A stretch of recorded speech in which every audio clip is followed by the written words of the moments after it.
This is a day I hoped would never come. Could this be the end of Halo as we know it? Halo. It's finished. No, I think we're just getting started. You may have heard by now that Microsoft laid off 10,000 employees earlier this week. Among them was the majority of the team overseeing Halo Infinite's campaign. So, where does this leave the Halo franchise going forward? With campaign on the outs and multiplayer all but starving for content, Halo has seen better days. As someone who views Halo as one of the greatest FPS franchises of all time, this is frankly a hard video to make.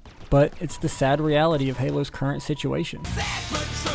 Sifting through all the noise to try and make out what's really going on can be difficult. So I'm going to try and sum up the most pertinent information to paint as clear a picture as possible. Aside from the mass layoffs affecting the Halo campaign team, we also have the news that Joseph Staten, former director of cinematics on the Bungie Halo titles, who moved over to 343 Industries back in August of 2020 as campaign lead, is leaving 343 just 3 years after joining the team. This is just the last in a long line of former leaders leaving the team. Staten follows lead designer Jerry Hook, 343 founder Bonnie Ross, and multiplayer creative director Tom French, all who have left in just the past year following the release of Halo Infinite. With no further announcements on what story in Halo looks like going forward, it seems like Infinite is being put on ice and creatives are abandoning ship on what was once a very promising future for the franchise. So how did we get here? Does anybody remember how they got here?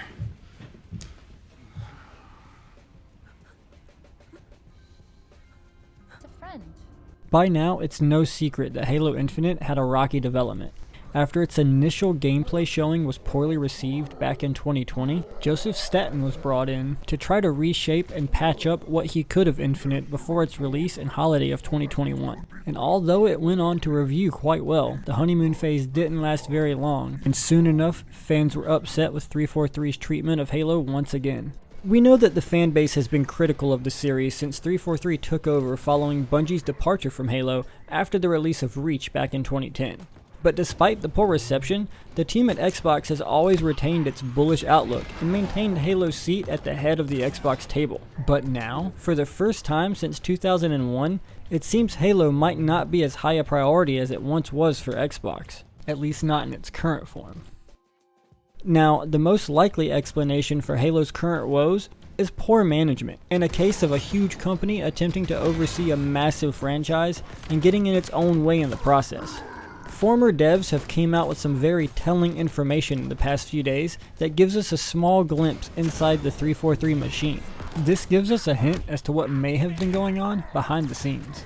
Over on Twitter, we have former Halo 5 developer Tyler Owens stating, quote, "As a Halo fan, I'm really tired of Microsoft business practices and policies slowly killing the thing I love," end quote. He goes on to mention their use of contractors as a pain point for the company, a sentiment echoed by another former Halo developer, Nicholas Bird. We also have former senior multiplayer designer Patrick Wren tweeting out, quote, "The layoffs at 343 shouldn't have happened, and Halo Infinite should be in a better state. The reason for both of these things is incompetent leadership up top during Halo Infinite development, causing massive stress on those working hard to make Halo the best it can be," end quote. This starts to show a trend of former developers feeling frustrated with how higher-ups at Microsoft have handled Halo and the policies in place surrounding game development at Microsoft. These tweets, along with the recent exodus of leadership from 343 Industries, paints a pretty clear picture as to what's going on behind the scenes. This seems to be a pretty clear case of management and miscommunication.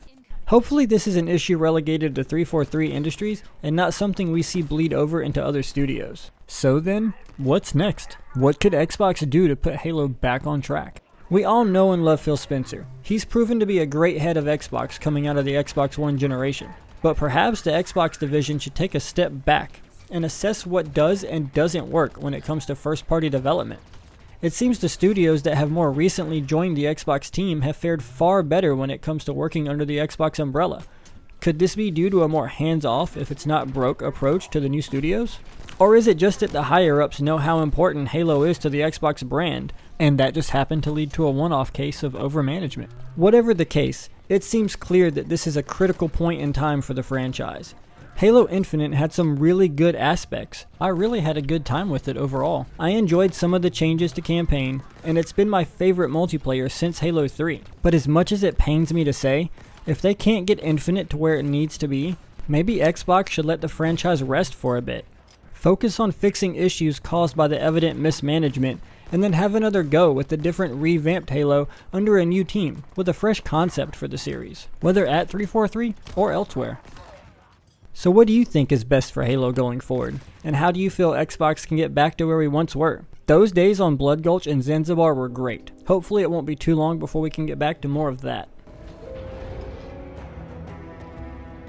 You should leave me here with the rest of the carpets. We all fail. We all make mistakes. It's what makes us human. I'm sorry, Chief, but how have you ever failed? I should have protected Cortana. Stopped everything from going wrong. I failed her. I will not fail you.